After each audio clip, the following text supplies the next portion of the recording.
Machiegni kendo, gavana ma kaunti ma Meru Kawira Mwangaza ochweko ke bajet mar bilion 11.8 mar omenda 2024-2025 ndalo machuok bang' kane othiche oko e apisi.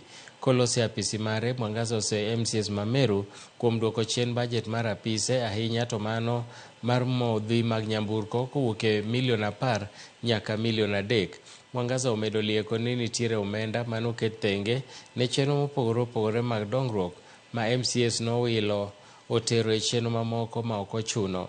Kara kamano, owacho ni ochuo koke e bajet ma kamano mondo mi kik dek chenro mag dongruok kaachiel kod thiro chwalo dongruok e kinde ka kinde e kar chung' od bura ma Meru. Seneta ma Meru Kathure Murungi ondiko ne jaga bajet e pachoka mondo kik chwal omenda moramora ne sirkal mar kaunti ma Meru nyaka chop Mwangaza wuoge apisi.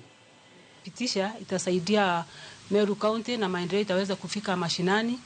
We have challenges hapa na pale, maana haijakuja vile tulikuwa tunategemea, lakini tuna believe tukiendelea kusongana ama kuvutana hakuna manufaa kwa mwananchi. Tumeona ni vyema tuipitishe, maana tuko pia na nafasi ya supplementary budget. Kama kuna issues tunaweza rekebisha, na zingine ambazo hatutaweza kurekebisha, we shall still do some more work coming years.